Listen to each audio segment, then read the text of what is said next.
share my screen. Cool. So we're here, desktop. PowerPoint has gone away.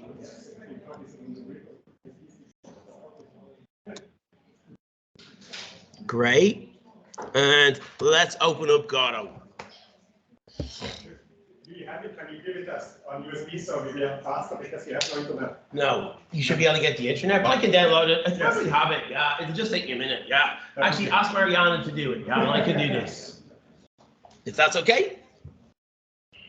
So you want to take it, actually just take a minute, make sure you get yourself set up and started there. You can go online and you can download the Godot 4.1 from the Godot website if you haven't got it already.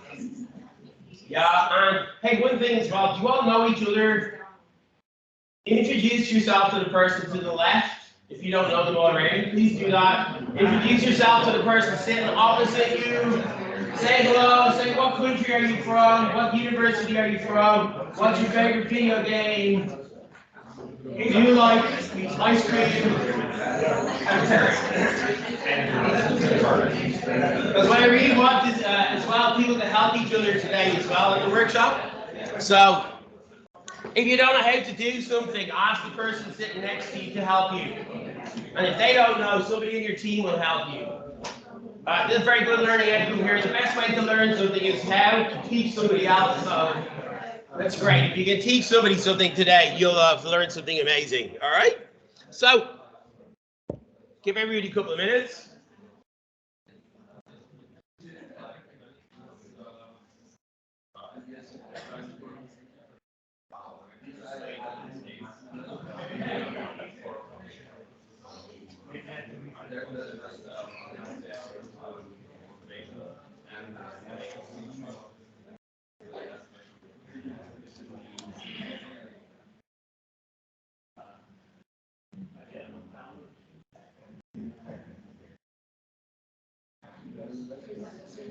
Yeah, get Godot 4.1. You can get either version, but the smaller one is just a standard one. And if you need the C#, you can download it. But you don't need it today. Yeah, no, nice and good. But did you get your remote downloaded? You do. It's not in there. Great. You're all set to go.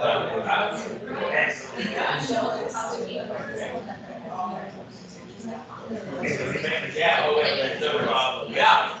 Do you have anybody who can download before? You have it? Okay, people, if you, I'll just show you how to import a project. If you just downloaded the repository, you're going to launch Godot here, all right? Once Godot's launched, you're going to go import, and you find the folder where you have the project. So on my computer, I will just find, say, courses, and if I want to import a project, these are probably already imported, but I think if I click on, like, the GALA Godot thing, and then you click into the folder there called Fabric and Structure. There's a reference there to philosophy if anybody wants to take it. But then you just click on the project.Godot file, click open, and there you go. Import and edit. Boom. That's it. Godot will relaunch, reopen the project for you there. Yeah, maybe. Good idea. That's a great idea. Yeah.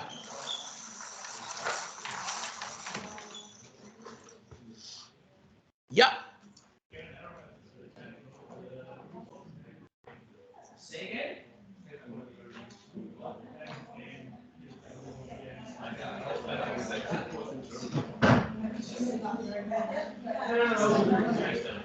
Okay, this repo is a work in progress, so just make sure you got the right one. The one you want is called the GALA one. I pushed everything last night. Let me just double check to make sure it's pushed.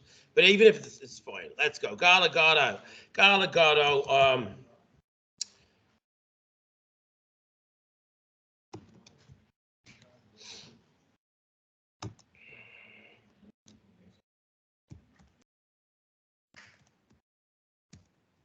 Yeah, we're all good. You should have all the code. Everything is pushed. So,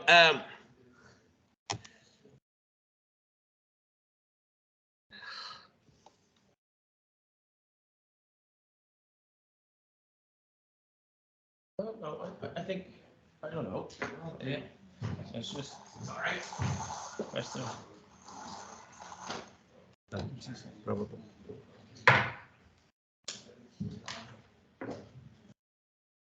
No red button. Yeah, so you just see the red light. Yeah. So once red light, it means it's on, And then it's and press the button and it's off. Right, Thank you. Hello? Press the button and it's on, is it? Hello? This one. Yeah. Hello? Okay, that's working great. Hey, everybody, how are we getting on? Put up your hands if you are ready to go. Put up your hands if you're still working. Grand, no problem. Take your time, everybody.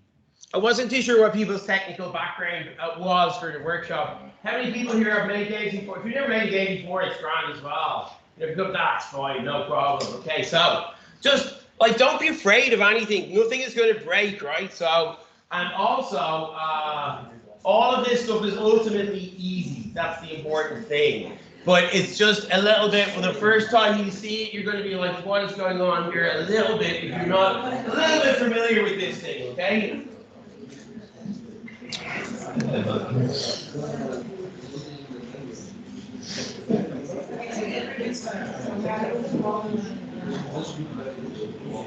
So what I'll probably do is let everybody go for another 3 minutes or so. And if you're still working, don't worry about it. Just follow along.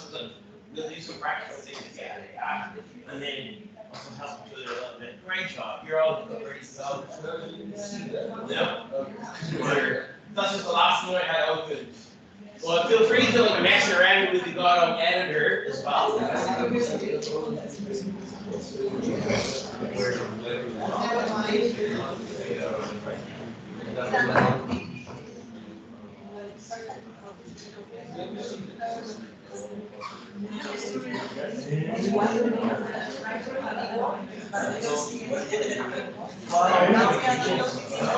never seen it in reality. If you don't before did it, no problem. It's gonna happen.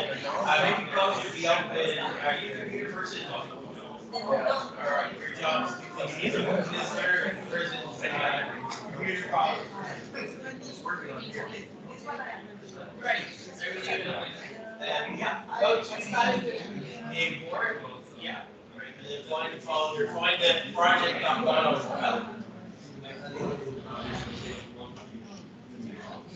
Hey. That's great. It looks like that. If you're ready to go on, you have to.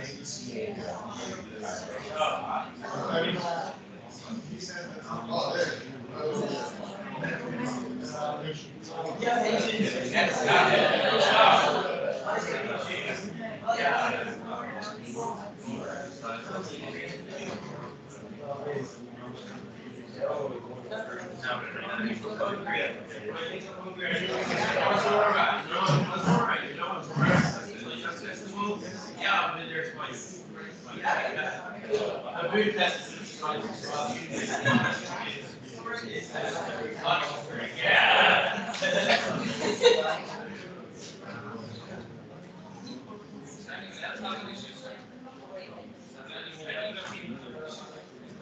I think we're all okay.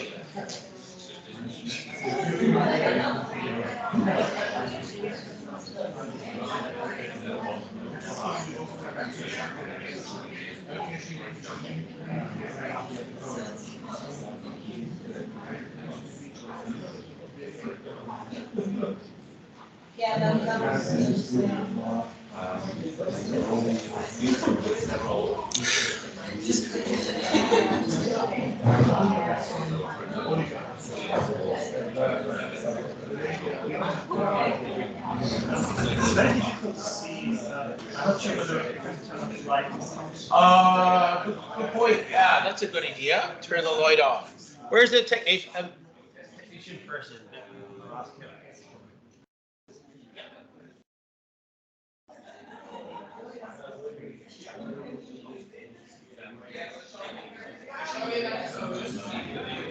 Oh, okay.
Maybe you guys can collaborate and help this through here.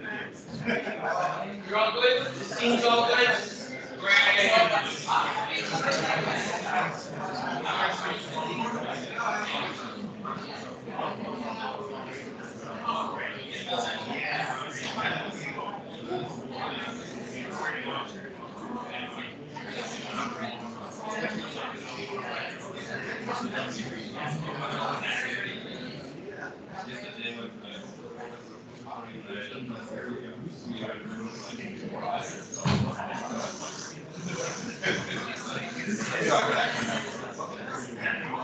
Okay, everybody, this is great. Seems most people are going now. If you're still working, let's do some stuff. So the first thing I want to show you, okay, this is the Godot editor.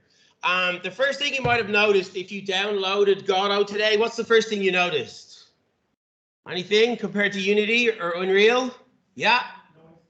No installation. Number two thing. Anybody? Yeah.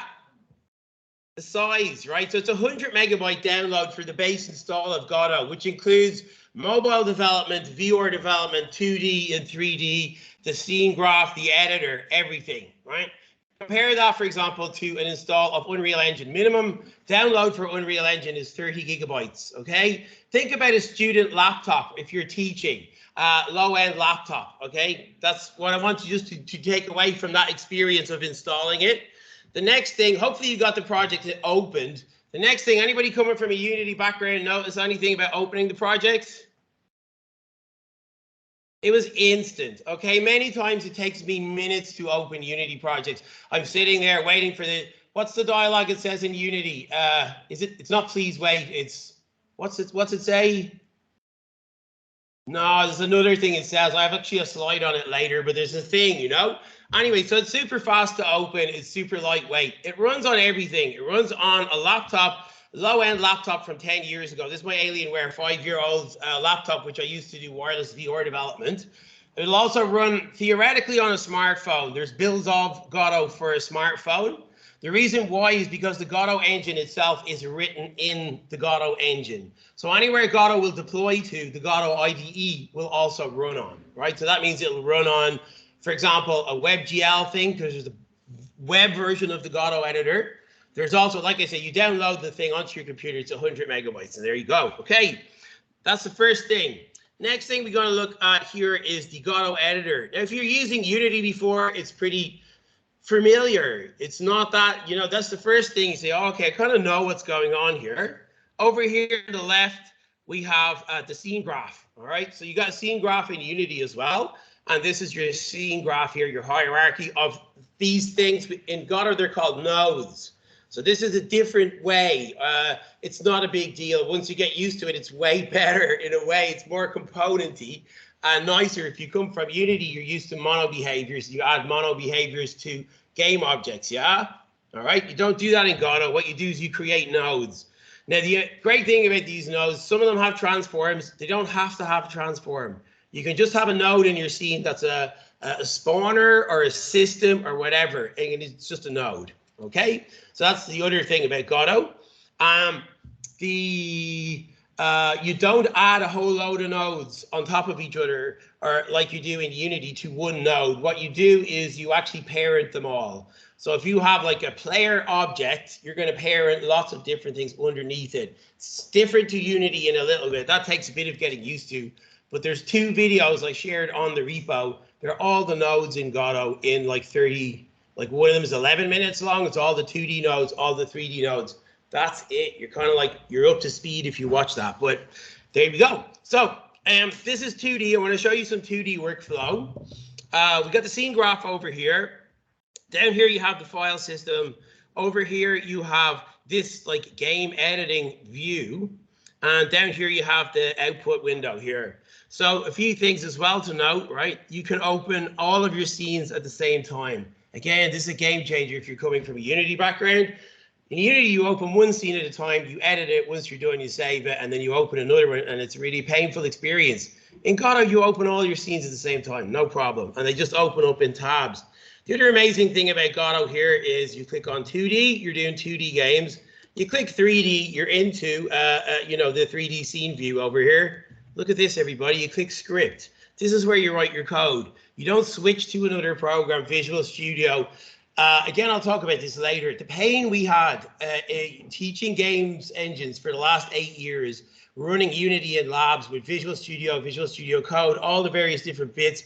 I think for about an entire year, we couldn't do any code completion or debugging in Unity, right? Just, it was broken for a whole year, all right? The code editor and the thing is actually built into here as well.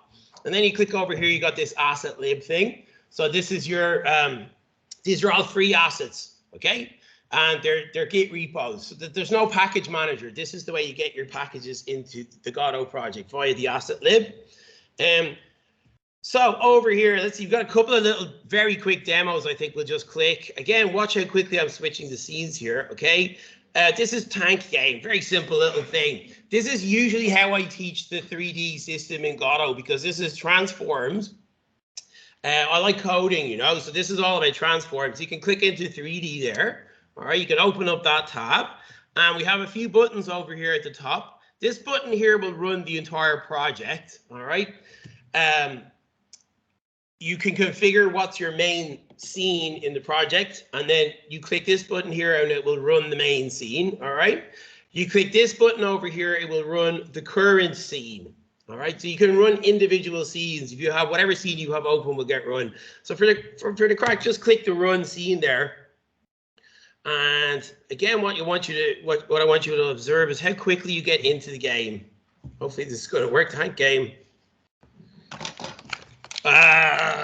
What scene have I got wrong? What am I doing wrong? I was editing this yesterday. Let me pick a difference. The demo staging. What did I do?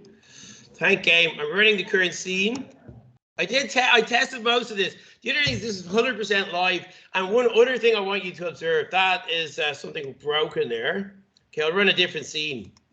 My 2D scene. I don't know what, I must have edited something yesterday or, okay, just like live here.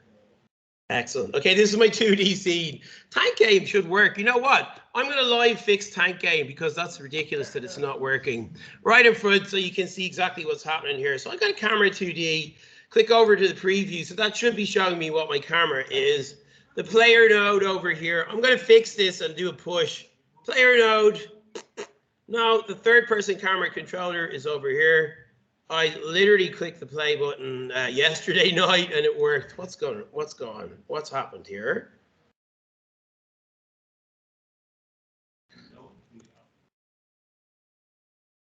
Exactly. Yeah. I mean, but you should just actually, you know what? I'll turn that off then. Right. So I go to the root script. This is the start VR. I'm going to click on here and I'm going to click clear. So it doesn't start VR. I think that should work.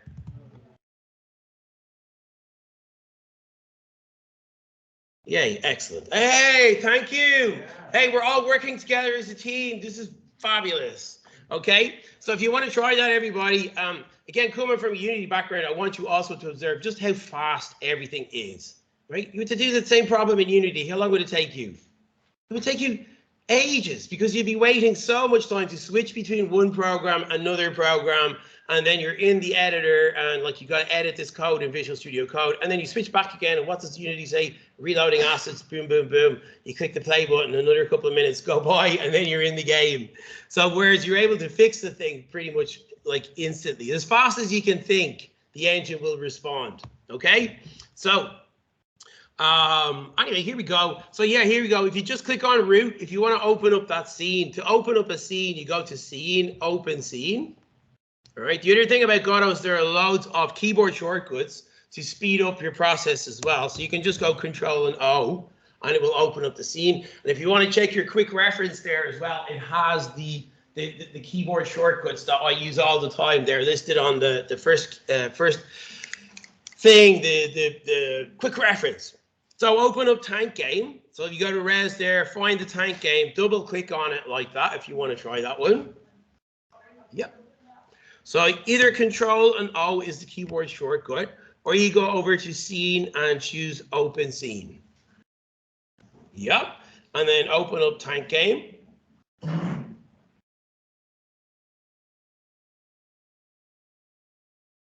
Cool. Actually, I had a crazy idea that we might take notes as we're going along, and then write a couple of things on these that you learned, maybe just at the end, and stick them up so we can all walk around and see what everybody has learned today, if that's okay. You don't have to do it now, maybe just towards the end. But anyway, there's tank game. Open up the tank game, everybody. Once you have it opened, select the root node on tank game. Go over to the script drop down there and choose clear. And that will turn off the OpenXOR. All right, the VOR. Hey, welcome. All right, once you have that done, click on the play button. Sorry, the play scene button, and it will jump straight into Godot.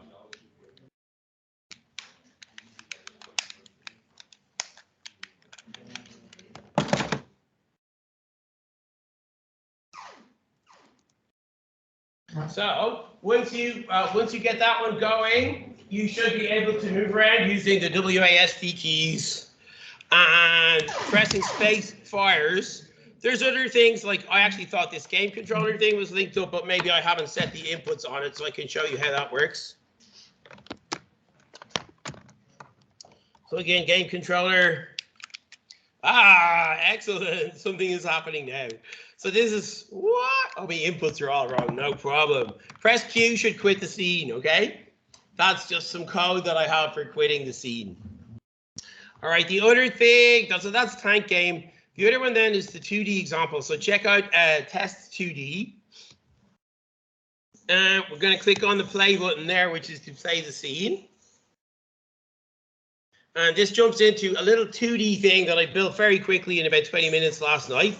So it has a character that's moving around. It has a tile thingy that I just drew very quickly, and it has a background image. So I can talk you through how I made this one and maybe a bit of how tank game is put together and what nodes you're going to use for that.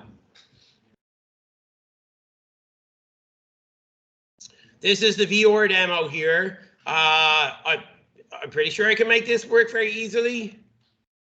Demo staging. But you know what? I want to show you how to do code first. We'll show this later, maybe. Okay. So, do we want to write some? Do we want to make some stuff? Let's make a thing. Who's excited to make a thing? Put up your hands. Excellent. Who's not excited? Put up your hands. Okay, no problem. You're still welcome. Okay. Right. So click on scene and click on new scene. So another important concept in Godot is there's the scene and nodes, right? Scenes and nodes in Godot. Scenes are scenes in a Unity sense, but scenes are also prefabs, right? So you can make a scene, you can save the scene to disk, and then you can instantiate the scene at runtime in the same way that you would a Unity prefab. Has everybody got that kind of idea? You familiar with the idea of prefabs in Unity? Yep, great. If you're not, don't worry. The other thing is, what else can I say about scenes? Yeah, nodes, right? Let's do the nodes. Right, so we got a blank scene created, and for the option here, I want you to choose other node, okay? So this brings up the list of nodes that you have in Godot, and there's a few hundred of them, I think. There's ones for 2D, ones for 3D, and VR and everything. So this is how you build your game. You build your game out of nodes. So the first node that we're going to make here is the root node of our scene. So just click on node. All right. We get a blank scene here with the hierarchy over the left-hand side, and you can see that the node is called node. So let's rename that node. I'm going to rename it to root. So to rename it, just click on the node in the scene and press F2, I think, on your computer will rename it, or you can just double click on it, rename it. Okay, so the node is now called node. Node is the root of all classes in Godot. So node it's like a superclass. Godot also uses inheritance. How many people are familiar with the concept of inheritance? Great, in programming. Unity doesn't use inheritance. Unity uses composition. This uses a kind of a composition and inheritance. It's great once you get used to it. You subclass things, for example, right? So you can have a subclass of a character body, which is a player, and then that casts the player movement. And then you can link nodes up to the player as well. Let's see how that works. So again, I'm going to try the 2D ones, right? Let's try the 2D ones. Now we got a root node going on here. We click over into the 2D scene here, and as you can see, there's nothing going on in 2D. So let's click over to the root and click add child node. And the node we're going to add is called a texture rect. Look, by the way, just observe like some of the nodes here. You got texture buttons, texture progress bars. Control is the whole UI superclass thing. You got GPU collisions. There's GPU particle system. There's what else? And the shader graph.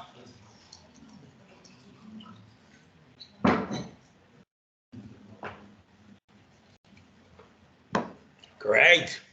So we got a texture rect.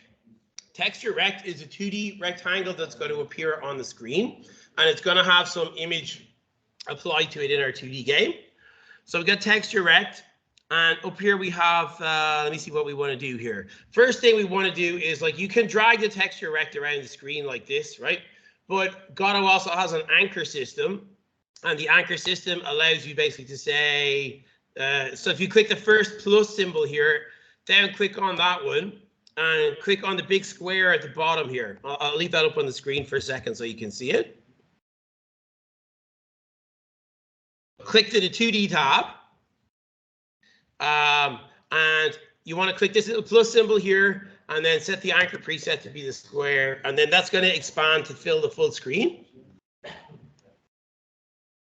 Now we want to apply a texture to the rectangle. So if you notice over here to the right, you have the inspector. Similar to Unity, you have an inspector which allows you to view the properties of an object.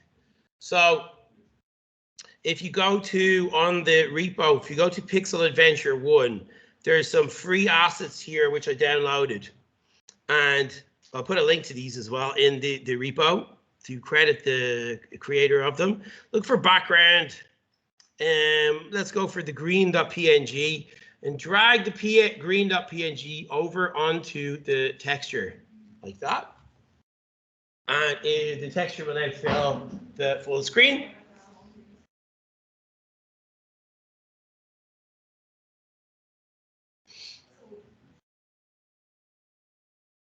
Cool. So the next thing I'm going to do here is I want to stretch mode, change the stretch mode to tile.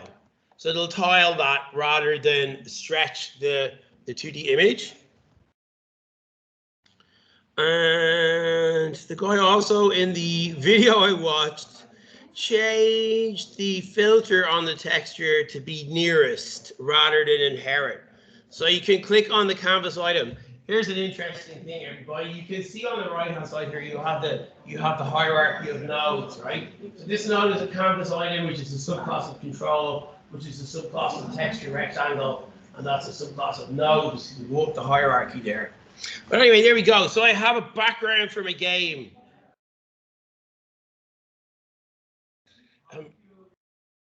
We're going to repeat the texture by choosing the expand mode to tile. Yeah, and it'll tile the texture then.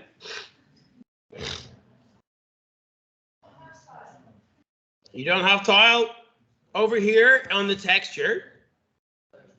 Stretch mode. Stretch mode. Yeah, sorry, stretch mode. Thank you.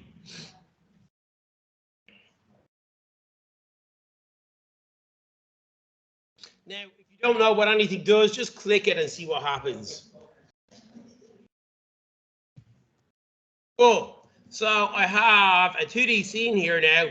Now I want to create a level for my 2D scene. So I'll go back to root node, right click on root node. You can right click on it. I think it's Control A is also, there you go, create new node. It's also the keyboard shortcut. And we want to create a tile map. Look at this. Who's done 2D games in Unity before? Put up your hands if you made a 2D game. It's a pain in the neck, right?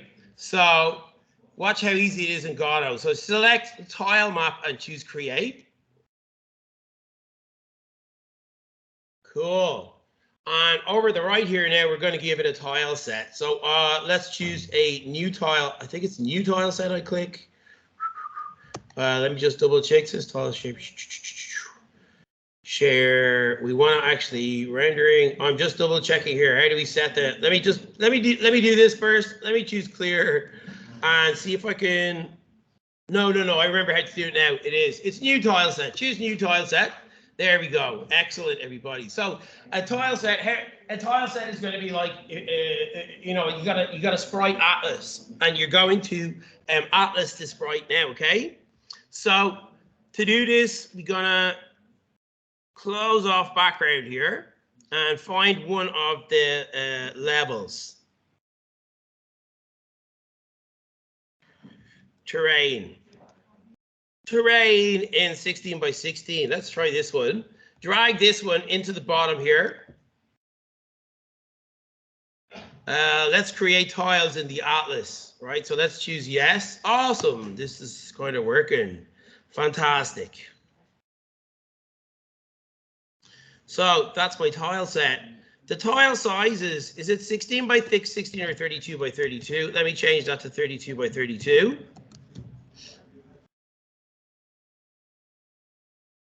Okay, and now I think we can select the tiles and start drawing with them. The tile map. Oh, here we go. Maybe I need to select the paint. Select this one, and yeah, amazing. Okay, I'm already starting to draw my level here. The size is wrong on the tile set. So let me see how we change that one. You know what? You can set the tiles to be bigger. The tiles are too small right now. Just trying to remember how I did that yesterday. Cell quadrant size. I thought it was 32 by 32. I'm going to open up the 2D one. Watch what I'm doing here. I'm going to switch over to the one that I've already made. Find the tile map over here. So this is set to 16 by 16. Cell quadrants. Where did I set it here? Okay, maybe it's the same size. You can change the size of the tiles. Oh, I know how we did it. It's in the scale. That's how I did it. All right, let's go over to here. Find transform scale. I think that's how I set it. I watched the tutorial video last night. Let's do this. Transform. Scale is 3 by 3. Awesome. Great. So let's set the tile scale then to be 3 by 3. Hey, that's better. Great. So it seems to be taking 3 squares by 3 squares now. Okay, awesome. Or you know what? It's just scaling the tiles. That's what's happening. All right, great. So what we can do is draw on a little level using the tile map. Select the tile map, find a tile, draw it onto the scene.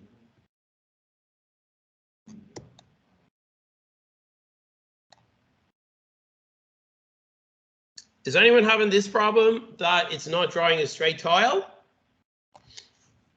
It's placing a space between them. I know why. It's 16 by 16. That's why. Amazing. We got a level. What are we at here? We're just only 10:30. We already have a kind of level going on. I'm going to press Control and S here. Save the scene. And let me save this as a GALA scene.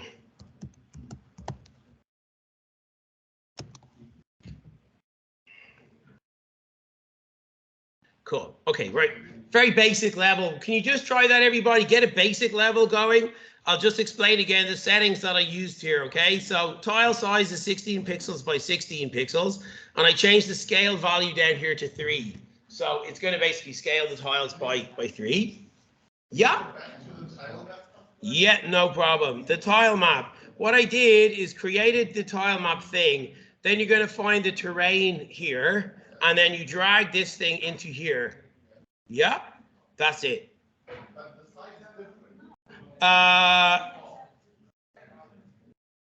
Yeah, the value that changes the size. Let me see, where do we change the size? Terrains, patterns.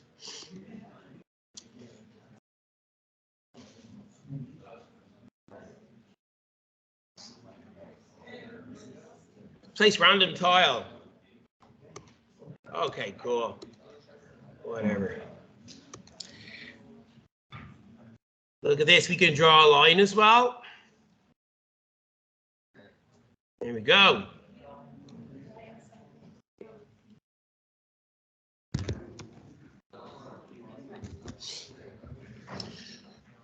Excellent. How many people have a few tiles on their scene? Put up your hands. Right. Take your time. So I can run through that again and help each other as well. So the tile map is the thing that allows you to do atlas, sprite atlas, and then draw things onto the scene like that with the liners and everything. Yeah. The terrain, I used to think on it.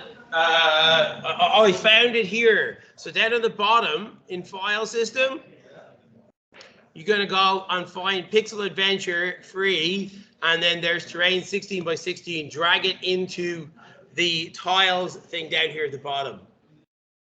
The tiles thing will only appear if you select the tile map up here. So make sure you got the tile map selected, and then drag the tile into this thing here. Say again?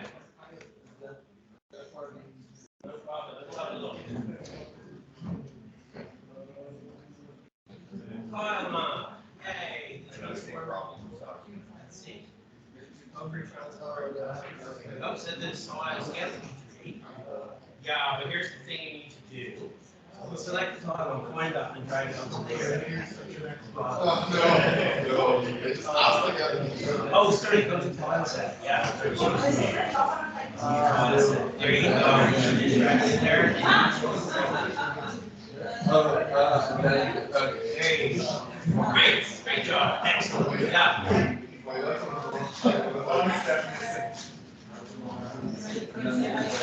Oh yeah, there's 16 by 16. I wonder that tile size then. Yeah, like if I want to make bigger tiles, I presume I can just like that's 16 by 16. If you go for like 32, there are 3 wide, so 316, 348.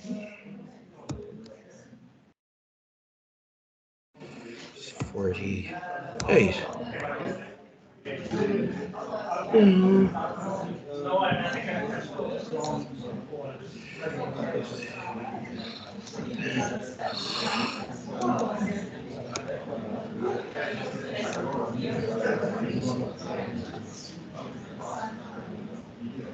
Tile layout, select horizontal, square.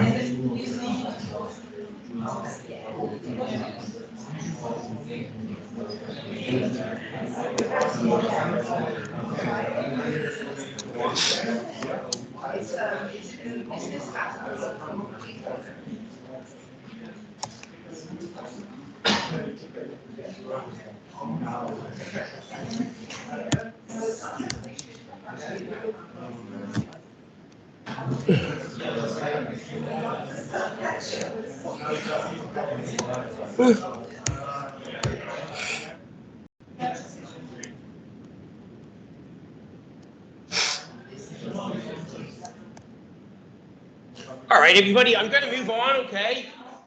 Just want to show you the next thing. So there's a few things I haven't figured out. I know you can change the size of these tiles to make them bigger depending on what size your tile set is.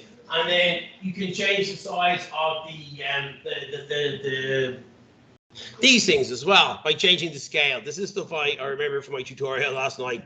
So let's go to root, and now we're going to add another character because I want to add a player. So let's add a character body 2D. Okay, so character body 2D. So we're going to add that. Your hierarchy is going to look like this. You got root. You have you have your tile set, your tile texture thing, and then you got a character body 3D. So the character body 3D is a rigid body. All right, so it's a kinematic rigid body. If you're familiar with that from Unity. So this is going to be a physics simulated object in the scene that is able to interact with other objects, but it's going to be player controlled. So that's what a character body is. So it's the character that you're controlling in your game. So let's give this a sprite. Now, I think we'll just do something simple. We'll make it just a similar, just a single texture. But there is a node for doing an animated texture as well. But it might just take us a while to get all that sorted out. You know, animated textures, I've done this as well. This one actually has an animated texture. So this other scene here, which I can show you, the animated texture will cycle through a series of still images. Like in this test 2D, I think there's an animated one. And you're going to use an animated sprite 2D node for that. There you go. Oh, my animated sprite 2D node, this is this character. My animated sprite 2D node has got gravity, so it's falling. I wonder if it's just because I put it in a weird place. I know why it's not exactly parented. There's my character body over here. This one I should be able to select over here. Select this character body. I want to move it. Yeah. And their keyboard shortcut is press F, which focuses on the currently selected object. If you press F there, you'll see that it has the kind of like movement things. I'm going to drag this up here. This is on test 2D if you want to try it out. We'll do the same thing in our other scene. I just want to see if this character is animated. Yay! No, that should be playing the jump animation. Animated sprite 2D. Press F. Should be playing the jump animation. Animation, new animation player. 5 frames per second. Let's play the jump animation. There you go. There's a jump animation, so you can see that's a animated sprite. All right, on GALA scene over here, let's create a character body, and I'll just show you how quickly you can put your character into the scene and move around. So first thing we're going to do is add a child node here, and we're going to add a sprite 2D. This is a 2D sprite. There's animated sprite 2D, but like let's keep it simple and just make the character have a sprite. So for texture, let's see, can we just drag the texture on here? I want to select main character and Mark Dude. Take Ninja Frog. One of these 32 by 32. One of these Ninja Frogs is just a sprite, and one of them is a sprite sheet. Try fall. Let's drag fall onto there. No, maybe. Oh, there we go. Fall. Cool. Excellent. Amazing. Okay, now we got our character over here. Let's select the character body 2D. So you want to select the root here, the character body. And as you see, you have these little arrow symbols. So you're moving the character body around here. And now we want to add a controller to the character body. So now I'm going to add a script to the character body. So there's my sprite, character body 2D. Over here in the script tab, down arrow, click new script. And we're gonna actually use a prefab here, yeah, a sort of a prefabricated script bit template. That's what they call them. So this is inherits from character body 2D. This is because Godot has inheritance, yeah, different to Unity. It has inheritance. So we inherit character body 2D. Let's see, use a built-in. That's the template we want. No, I want to maybe call it something like character GALA dude. That's the GALA dude, and you see the template there is selected character body 2D basic movements. Yeah.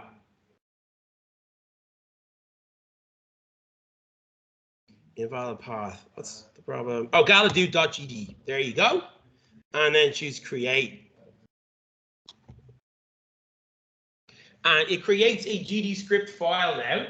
And this GD script file, I'll just explain a bit about it because it's going to be interesting how the language works. And I'm going to do a live demo of something really, really amazing for you now. That again, if you come from a Unity background, you're not going to believe it. It's so incredible what you can do. But here we go. So this has created a character body script. A few things to notice about the language. The language is based on Python. So, and sort of a bit of JavaScript. It's its own thing. It's the great thing about this language is it's a custom-made, purpose-built language for making games. It's not a general-purpose language like C#. If you prefer to use C# or C++, you can also use those. But this is a very special-purpose language. So there's no boilerplate. There's no using namespaces. There's no public static void. Nothing like that. This is a very kind of like, at the same time, the language is super powerful because you can do inheritance, polymorphism. It has a whole brilliant collections library, so you can do stuff like, multi-dictionary, if you know what that data structure is. I'll show you some demos of that. But anyway, this is the GD script code. It's great, easy to teach code in this framework because it's like Python. You know, you just type your code and it works. You can see, first of all, the extends character body 2D, that's optional. You don't have to do that if you want. You just put your script in there and it will just work, all right? Constant speed is a constant. Gravity then is, you see bar gravity, and that's the area variable. There's three functions that you interact with or that you write code for. There's physics process, which is the equivalent of fixed update in Unity. Okay, so that's where you put your fixed update physics code. You can see there, if not on, is on floor. So it uses the Python syntax for Boolean operations. And so if is not on floor, the velocity.y plus equals to gravity multiplied by delta. So this is just applying gravity. And because it's a character body 2D, so you just set the velocity. This is forward integration of the gravity. And what have we got here? If we're on the UI accept, we're going to basically allow UI accept as the input system, right? So you can map inputs to, in the same as Unity input system, you can map inputs to strings and things. And there we go. So then this is checking left and right, changing the direction to left and changing the direction. This is move forward, move towards. It's kind of like a lerp, right? I haven't figured out what's the difference between move towards and lerp. But that's what's happening there. So that's moving the velocity x value closer to 0 based on the speed. This must be if direction. Yeah, so if I'm pressing something, this is adding something to the velocity. Otherwise, it's setting the velocity, moving it back to 0. Move and slide, right, is a function that it's on the rigid body. It's on a move and slide basically means move, and if you collide with another rigid body, slide along it. So it will generate the force to slide along. There's also move and collide, so it will stop if you want it to stop, right? So that's how the movement script works. That's an example of GD script. Let's hit the reload button, and now our character should be able to move, but I think our character is going to crash into the sea. It has nothing to crash into. Right, we're going to be able to move our character with nothing to crash into. Now this workflow, I am trying to remember to set the physics up on this. What we do is character body. Right, I'm going to try and remember this, but it's set up on the other scene. It's like a couple of clicks that you have to do. Character body has no collider on it, first of all, so let's add a collider. First thing we're going to do is pick the character body, and I'm going to add a collision shape. Collision shape 2D, right? There's collision polygon as well. You can generate the collision shape for this automatically, by the way, right? I'll show you the collision shape as well, but also you can also select a sprite over here, go over to 2D, and on the sprite 2D here, there's an option here. Where is it? Convert to mesh instance, convert to polygon. I thought it was here. I don't see the option, but there's an option to automatically generate the collision shape. But anyway, hang on, maybe it's on the collision shape. All right, let's select the collision shape 2D. Over on shape, down click and choose a new rectangle shape 2D. And that's going to create your collider for it. So the character body is the player with a script on it for movement. Sprite 2D is the drawing node. and then the collision shape is the collider. When you add the collision shape, go over to shape, click on down there, and choose rectangle shape. And that's going to create a collider for it. So again, coming from a Unity background, you would add a, what's it called in Unity? Is it in 2D? I mean, I know in 3D you add a mesh collider or a box collider. In 2D, what do you call it in Unity? I can't remember. Anyway, okay. So pressing F. There we go. You can see that the collider is not exactly lined up. Let's select the bottom thing here, drag it down a little bit over here, drag it over here, and now my collider looks correct. Press save. Still not going to work because we haven't set up the physics layer on the tile set, which is all good. Double click. As you can see, we're still falling. Wonderful. Click the tile map. And what we want to do is we want to paint a physics layer onto the tile map. We want to go, there's the paint one. Wait a sec, this might take me a second to figure out the paint one.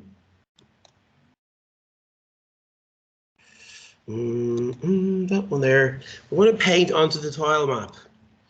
The physics layer. I wonder, do we need to create a physics layer first of all? Let me look at how I've done it last night, right? This is the tile map here, animated sprite 2D, the tile map. How did I assign a physics layer to the tile map?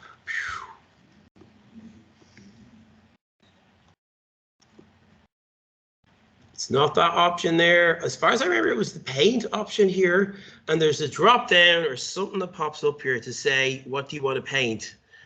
You say that I want to do a physics paint. Maybe you have to create the layer first.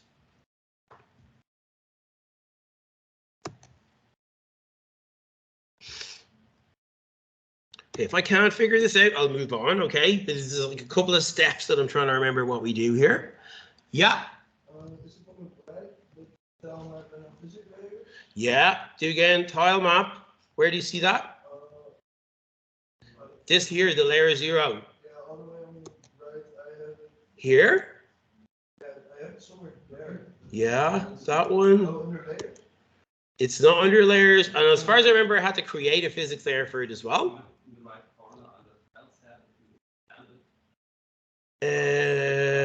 Here? Yeah. In the inspector, yeah. Oh, cool.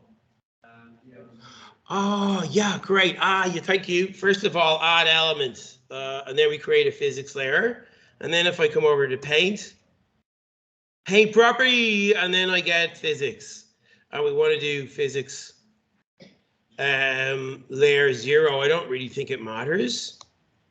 Maybe use the new physics layer that I created. I'm going to click play here and see, does this work? Oh, hang on. You know what? I have to paint the physics layers. What you do now is you paint the tiles like this, right? So you paint the tiles you want to be on the physics layer. These ones here as well.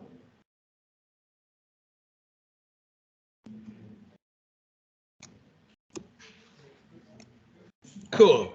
I'm going to try click and play now. Yeah. Yeah. No, I'm finishing this one then to do coffee break. Yeah. Yay, look, my characters, they're moving. Oh, that's test 2D. This is the GALA scene. Sorry, I was on the wrong scene here. GALA scene. What we're doing here, don't worry if you don't manage to complete this, by the way. I just wanted to show you some of the workflows and some of the things you can do. What I clicked on is tile map over here. Layer, what would I do here? Select the tile set. Select layers. Not layers. Add element.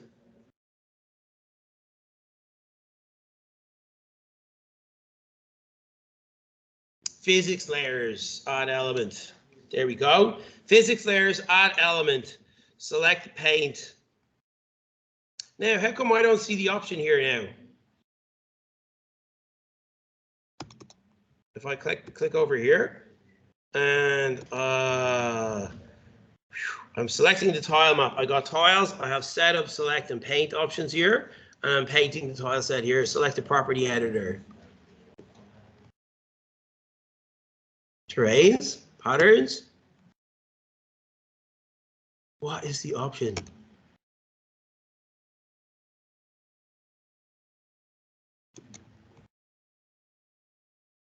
Tiles.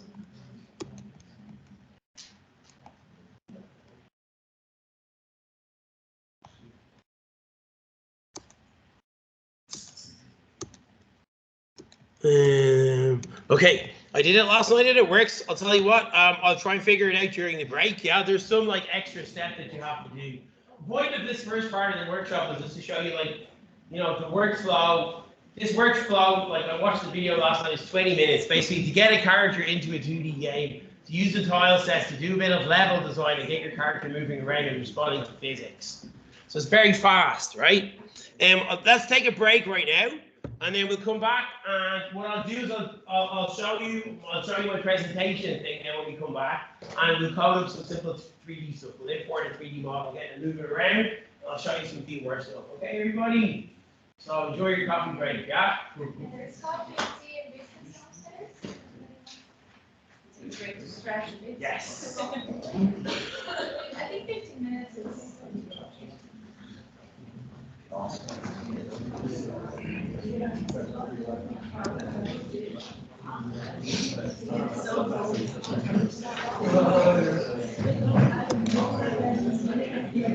Paint that one, that one.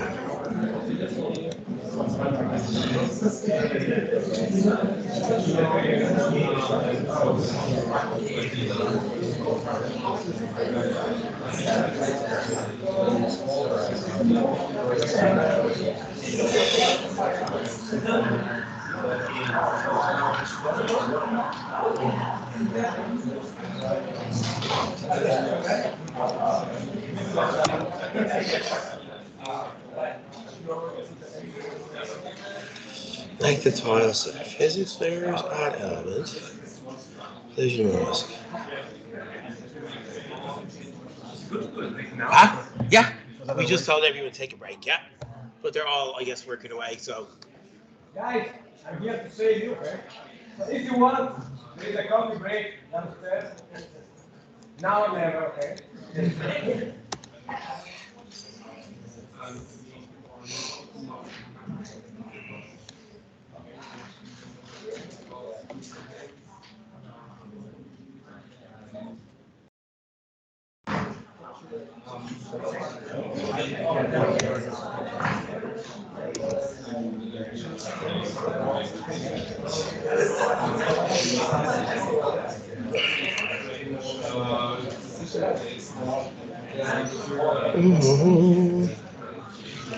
And this character body 2D.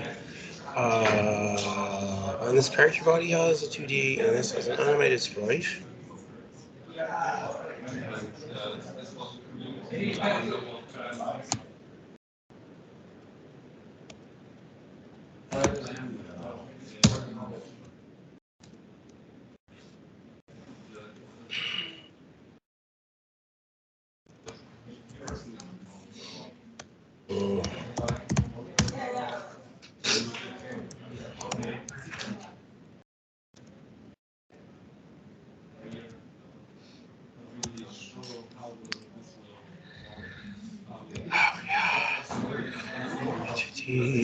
Animated sprite.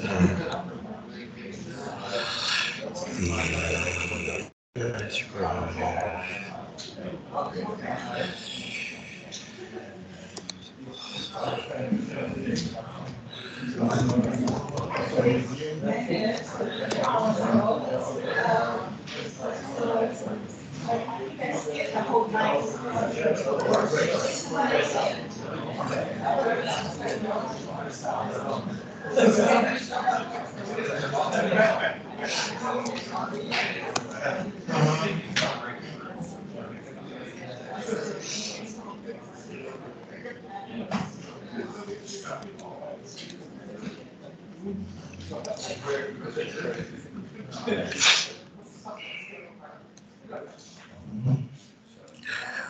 Sprite 2D.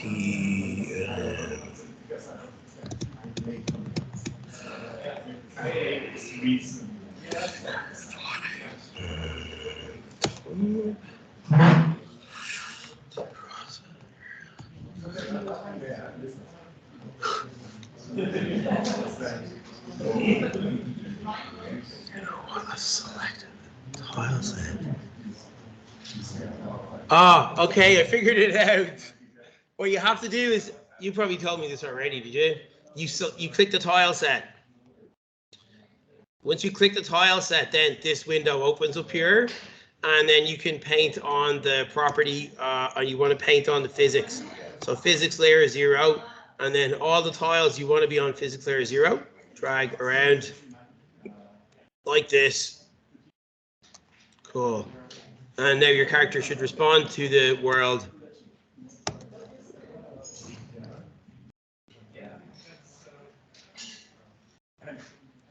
Look at that. Oh, amazing. You got a character in the game. You guys in the game, John? Yeah, we have a creation. Cool. Oh, fantastic. Today's Wednesday. Yeah, wonderful. What's your project?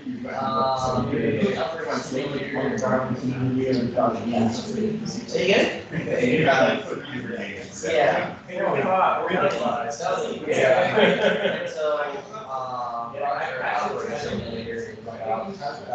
Virus simulation.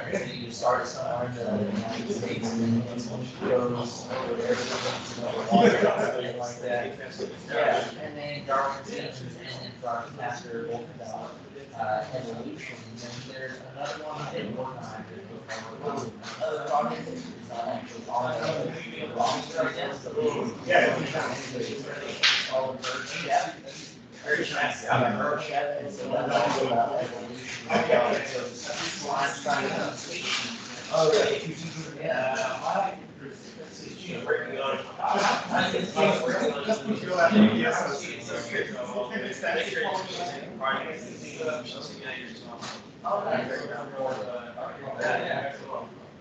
All right. Super excited to show it off. Great, yeah. It'll be great evening. Hey, buddy. Hey, what's up? You gonna draw? Oh, yeah, the select, it's the select the pencil. Try the next one, try the next one. He doesn't have the last. Yes. So it's like We're also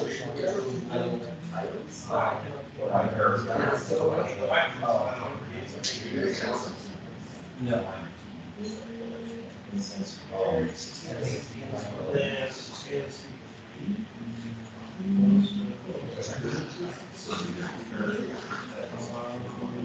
Yes, this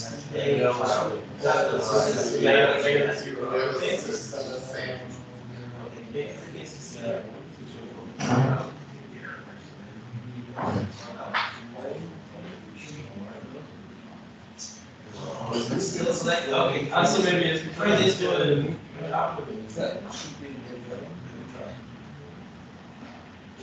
Hey, Oh, this is yeah. so now the character essentially stays.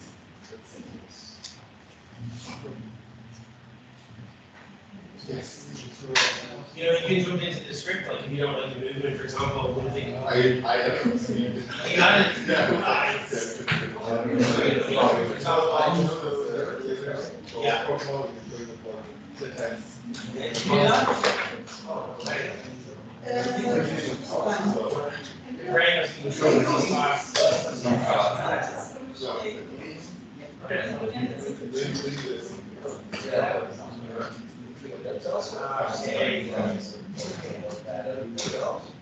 Okay, so That's cool. You guys are gamers. Gaming family, huh? Cool. All right. I'm gonna go around top. There was a.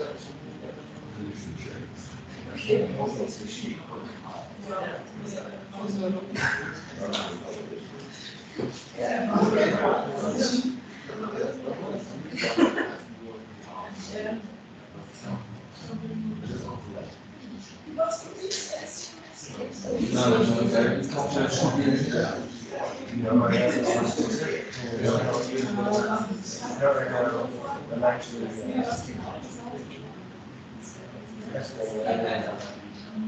driver bills. And then,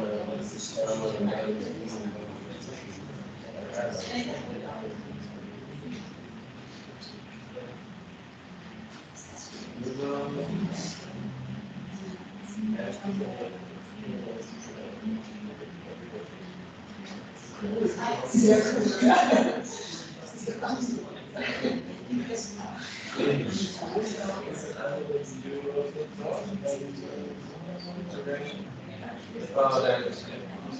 Yeah. Yeah.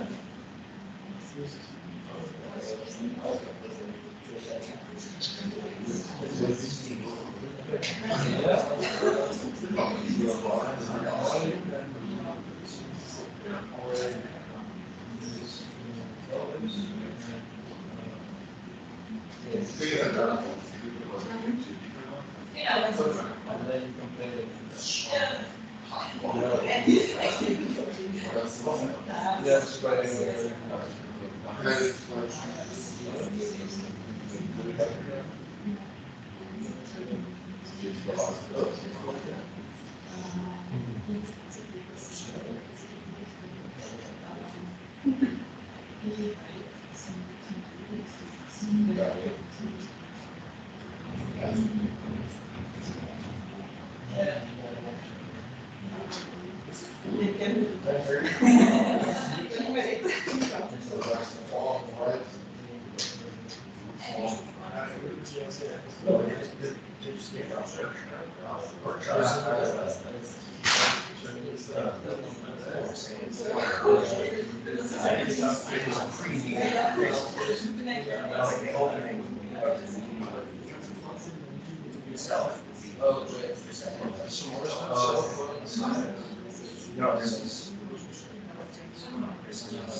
Yeah, no, I oh, I didn't just walk back to so.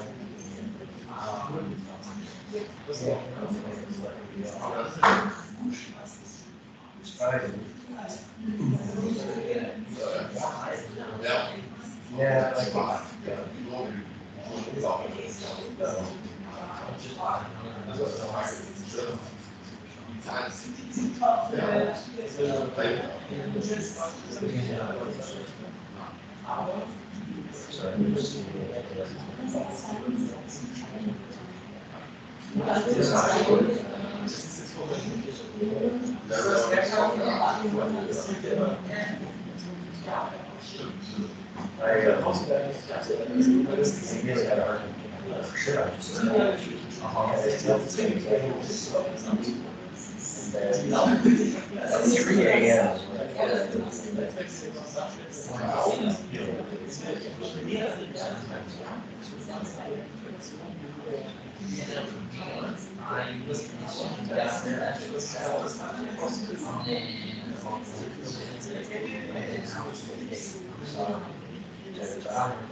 And then I guess it was actually, so it's like I said, I knew the start of it,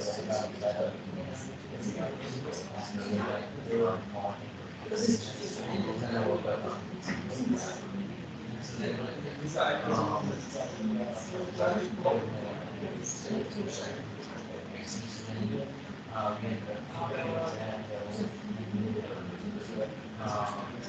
One of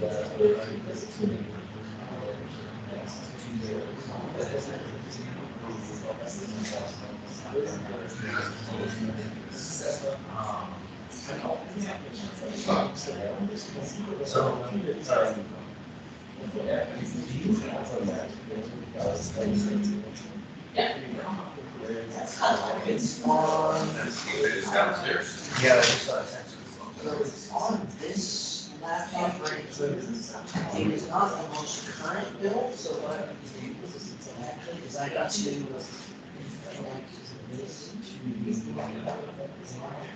to download all of them. Changes to this. Where do I go? No, I will send it. Very well. So I will have to. Yeah, no hurt. No, I've been trying to figure it out, so I didn't figure out one thing, and so I don't know if you were actually, I was on the cloud, so like I didn't paint and copy player. And so that wasn't actually possible.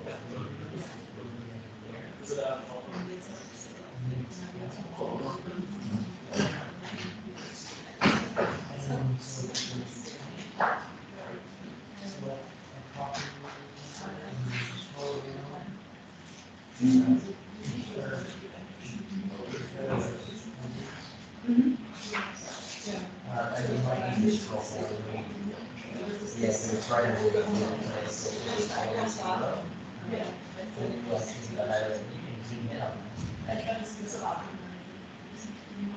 Oh, sorry.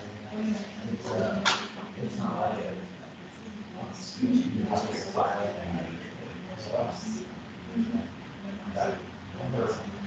That way? Yeah, and so the other way is selection. And so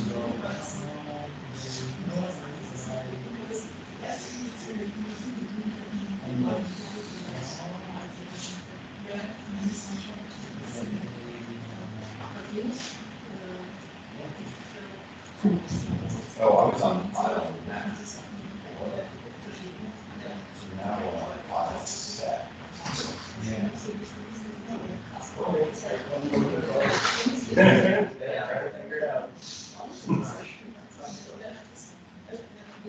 I would defer to them. We're trying to figure out how to set up the collision between the character and the tile set. But we have a collision on the tile set, and I'm not sure what's going on with it. Yeah. I don't know. Here is a quick piece. Well, that's, yeah. Yeah, we're trying.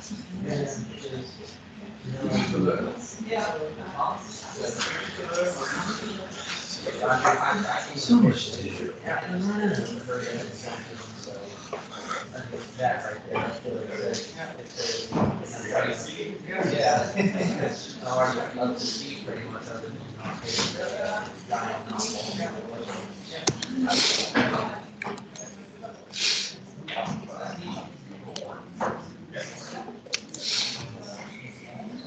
not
Hey, everybody.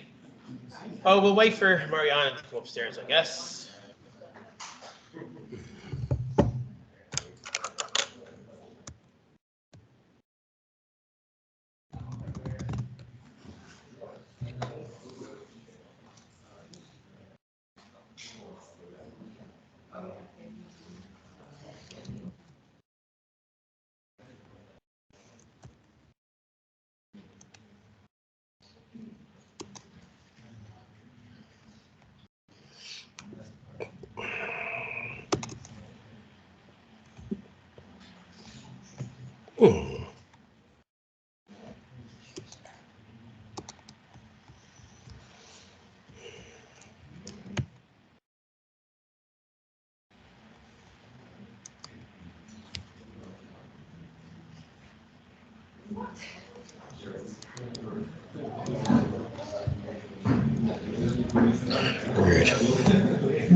Okay, everybody, let's get started again, right? So we're going to do a little bit of storytelling, just to tell you how I got into Godot and a little bit of background to, what the engine is and why I really feel strongly that if you're making games, or if you're an academic, or you're making games for research, or you're in the teaching of games business, you need to drop Unity and you need to use this instead. Because sometimes I think, should I try and like coax people along? Should I kind of like say, well, it's okay, what game engine you use? It's not. I really feel strongly about this. And I say this from a person who's been teaching games for nearly 20 years, right? And you can believe me or not, really, I don't care. This is going to happen anyway. That's the other thing I feel, right? So, I just wanted to show you this before, like I showed you the PowerPoint stuff. Last year, I decided after like just years of, I guess, like finally giving up on Unity. Just quite a lot of frustration. I put thousands of hours into Unity over the last 8 years. And the reason why I don't want to use it anymore is I don't really care about the runtime licensing thing. It's just too slow. I can't wait around. I find it like it puts me into a state of extreme stress when I have to even launch Unity now, right? Because it's so slow to do anything that I find my Like emotional state just becomes, you know, no, I'm not well when I use it. Do you understand?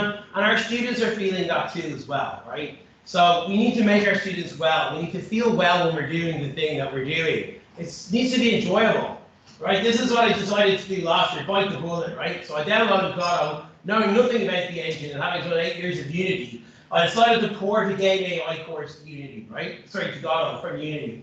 Tons of examples, years of teaching this. And I have a whole repo of work in Unity using ECS to simulate like 23,000 boys. Very advanced features in Unity. I said, okay, I'm not using it anymore. And so I ported the course to Godot. And this is the project that I built, right? So it has loads of little things in it. This little scene here is a demonstration of, you know, I just imported some 3D models. It's all text stuff, right? Rather than being particularly beautiful to look at. Even though Godot could be beautiful as well, right? But what this is a little thing. It's an autonomous agent implementing loads of different steering behaviors, voids. And it also has a finite state machine. And at some point it's going to start shooting, but I think this one has a bug. So I'll move on, right? Launching attack. Let's go to number 1. So this then is the seek steering behavior, if you're familiar with it, right? From Game AI. This is the steering behavior where you can basically give an agent, you can say move to this point. That will try and move to it at its maximum speed. So you can see as well, I draw in loads of lines, right? Because I want to do this to explain to my students how this behavior is working. So you can see, first of all, I have the, kind of like the gizmo line showing the forward vector and the up vector and the right vector. There's 2 little autonomous agents in here. This one has a procedural animation on it, right? So this is ported over from my Unity code. A procedural animation, which will cause the thing to have like a snake-like sort of motion. The camera is also, everything here is written, by the way, so I didn't, you know, download anything from here. It's all written either in C# or imported in. Because I wanted to have the first-hand experience of like being with this engine for a semester and seeing how I felt about it, how my students felt about it. So you can see again, there's little gizmos in the scene. As soon as it reaches the destination, it's going to move on to the next one. This one is what's called the arrive steering behavior. So these steering behaviors were developed by Craig Reynolds in the 1980s. Who's familiar with steering behaviors? Put your hands. So this is a Game AI kind of stuff. If you're on a Game AI course, you'll learn how to do this stuff. So this is arriving, and what this agent is doing is going to arrive at a destination point, slow down as it reaches the destination. It's generating a braking force. Let's see, number 3 here. Number 3 here, and you can see I also do the printouts there at the top, right? So that shows you, for example, there's a void. There's a camera follower, which is also a void, because the camera is also a void in this as well, and will follow. And then there's the ship, right, which is implementing the follow path. It shows you the weight on the behavior. The weight on the different behaviors, right, you sometimes see limiting force. So that's an algorithm called weighted truncated prioritized running sum. And it's a way of getting the behaviors to prioritize some behavior. The agents to prioritize, for example, avoidance over seek. So you can create emergent kind of simulations. This one here is doing player steering. So this is an example where you're combining different steering behaviors together. It's got a seek steering behavior. Sorry, this one has a player steering. So it should take input from the game controller or whatever, hopefully. Oh, amazing. So it's taking input from it. Something worked. So it's taking input from the game controller. It also has an avoidance steering behavior turned on. You can see those green lines that get projected out in front, right? They're updating on a timer. So in Unity, we would do this with, how would you do something like every 5 times a second in Unity? Anybody? Coroutine, right? So Godot has a node called a timer node. Godot also has a signal thing, which is really amazing. You take the timer node, you drag, you go to the node, and you link the timer node up to where you wanted to receive the timeout signal. And then you'll get a signal, you get a function called callback. It's super easy to set this up, by the way. So the timer node is basically saying to update those front feelers, the lines that are projected. They're raycasts. You know, again, this is all stuff. If you're coming from Unity, I want to show you how you can do all this stuff in Godot as well. Raycasts and all these gizmos and stuff. The camera, like I say, is also a void. The camera is implementing a behavior called offset pursue. So the camera, this is all coded, by the way, in GDScript on my Git repo. You're welcome to it, by the way. And if you want to use it in any of your classes, welcome as well, or show it. What I want to show you here is also I wanted to show this. So I can pause the update on the Boyd, right? I can press C, I can jump into FPS camera mode, okay. And I can move my camera around using FPS mode here. And yeah, okay, so I want to unpause for a little bit because I want to show you something cool. All right, it's taking the Boyd. The Boyd is also, I want to get the Boyd, there we go. And I want to pause when I see one of those big red lines coming out.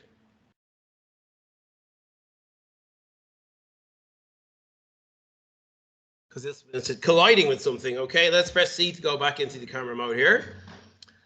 C again, zooming in. Let's see, do we have collision?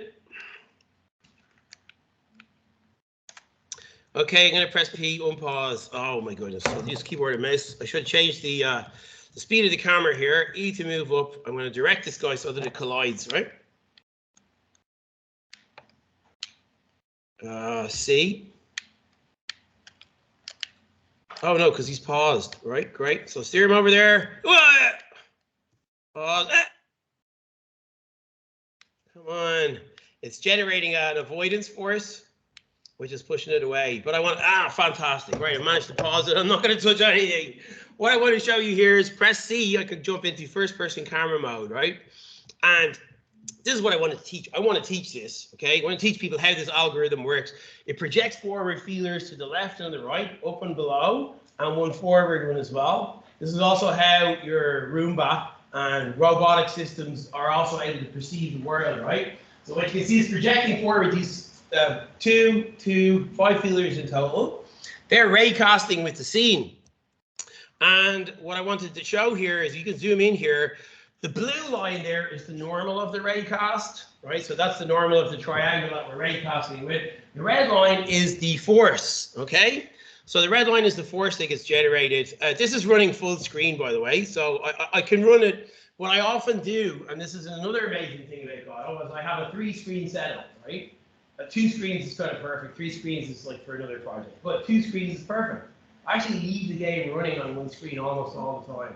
And I edit the code and I save the code and game updates live. You don't rebuild, you don't set, you don't do anything. It just instantly updates with the new code or the new assets. That's, again, if you've used Unity or any other game engine, is there anything else in the world that can do that? Apart from MSX Basic. You know, there's nothing I've seen in like all my years of game teaching that you can actually do that. And I'll show you a live demo. So for example, there's my little raycast there. I want to go into the scene. That scene, I think, is called Take Control. So let me go into the scene to show you how this works. So let me go into the Take Control scene here. Take Control V or Take Control Scene. I'm pretty sure this is a scene. So you see the scene is set up here. There's my camera follower, Boyd. There's the camera 3G, so same as the camera in Unity. This is not in your repo, by the way, but if you want to clone this repo, it's on my GitHub. There's the camera follower. You got Path 3D node, right? Path 3D, you can draw a path out. You can have your thing follow the path, right? That's built into Godot, and I've done some cool path following stuff as well. These are obstacles. Obstacles, by the way, are what you do with the scene thing. Come on, mouse. I think that's because of Teams. Right, let's go over here. Obstacles is the scene thing. So this is like a prefab. Right, this is the previous, double click on this one. My mouse has decided to go slow. Obstacles, come on. Okay, you should be able to double click on that. Come on. This is because I'm running Teams and everything at the same time. The double click is not working. There you go. Click on that's going to enable and disable. This is going to show the script. No, you know what? There is nothing. This is not a no. I just realized now. This is not a prefab thing. That's actually a thing with a script on it. What is a node is the scene switcher. Scene switcher. Double click. If double click will ever work, that one. Goes and opens up. Okay, the play thing will go and open up the scene switcher. So this opens up another scene, right? Which I can instantiate in the first scene. So here's my scene switcher node, right? So there you can go. See, this is a thing with that script on it. So here's over here in Take Control. Now, hopefully this is the scene that's currently running. Let's jump over here. We're still in Take Control. What I want to do is select the Boyd, okay? and I want to, for example, go into the avoidance node, and let me change the direction of the norm, the direction to do, let's see, the up vector, right? So this means that the force is going to get generated, hopefully with the up vector. So I'm going to click save, okay? Jump over here. That should have updated with the up vector, because this was probably not the right scene. This is called, doesn't have the scene name in there. Okay, never mind. Can't show that. I'll show you something else cool. All right, I should be able to update. It's possibly not the right scene, but never mind. What I want to show you is if you can go into Boyd here, and I want to show you the live code editing thing. That should have generated an up vector for us if it's the correct scene. So anyway, let's jump over here. Go to the Boyd. Let's unpause it, right? Press P to unpause. I'm going to go into the Boyd the GD script code. Watch what I do here in physics process, right? Watch what I'm doing here, everybody. Observe this if you've ever used Unity before, and just be amazed at this, because there's literally no other game engine in the world that could do this, right? I'm editing my code, I'm saving my code, and the game is just updated live with the new code. All right, I haven't rebuilt anything, I haven't imported, I haven't even had to switch programs. Normally I keep my game up on this window, and I keep my editor up over here, and I just edit the code, save, game updates. Please just pause for a minute and contemplate the amazing power that that gives you. Just contemplate that, everybody. Have you ever seen anything like that before? There's nothing like that, right? And it's because this language is kind of interpreted. It's so powerful, right? I'm going to press C here, just show you a few other scenes to show you some kind of advanced stuff that you can do here. Oh yeah, because it's paused, look. So it's running with the new code. I'm just going to go and edit that code, save, jump over here, and what's going on here? Yeah, I haven't saved it. Pause, set to be true, save, come back over here, press P. What the hell? It is updating with the new pause equals true. Please correct my code if you notice I'm making a mistake. Unpause that, right? Get rid of that one. There's physics process, pause is true, save. There we go. All right, so I'm pressing P, which is the pause key. This is a hybrid creature here, right? This creature is doing a path following behavior combined with a harmonic behavior to sort of like drive it around like this. And those two behaviors get combined. So you get something which is kind of emergent. This is what I teach in the second semester. So it'll follow the path, avoid obstacles, and also follow the path, avoid obstacles, and what else? I can't remember. Right, the other thing I want to show you is this is the user interface in Godot, user interface system in Godot, very, very basic example of it. These are nodes as well. You drop into the 2D thing, and then you just link them up. You drag the thing, you can link it up. So you can put a user interface together really, really easily. So, you know, I can expand, for example, here, and this is connecting straight into the code to change that behavior. All right, so let's keep going. This one here is called, this is the offset pursuit. So this behavior, you can create things that fly or move always in formation. They emergently will move out of formation if they see an obstacle, and then they will try and make their way back into the formation again. So it's called offset pursuit behavior. That one at the front is designated as the leader. And as you can see, there's a gizmo there saying, look, you see the arrow there in that front gizmo. Let's say, okay, I'm going to go up for a while, then I'm going to go down for a while. How would we do that, by the way? Anybody know? How do we say, like, try and make something that looks like a flowing thing like this? Huh? Huh? It's going to look like a flowy thing like this, but looks sort of natural. Yeah, wavy. How do we make wavies? How do we make wavies? How do we make wavies in programming? Huh? Yeah, we want ones that look a bit more random-ish. You heard of Ken Perlin, Oscar winner? Yeah, so you can use Perlin noise. And this behavior uses Perlin noise, right, to determine the angle that the thing gets projected in front like that. So let's see, number 8.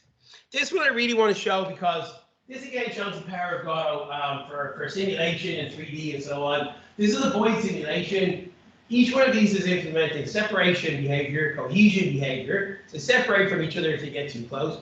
They're going to cohese if they get too far away from each other.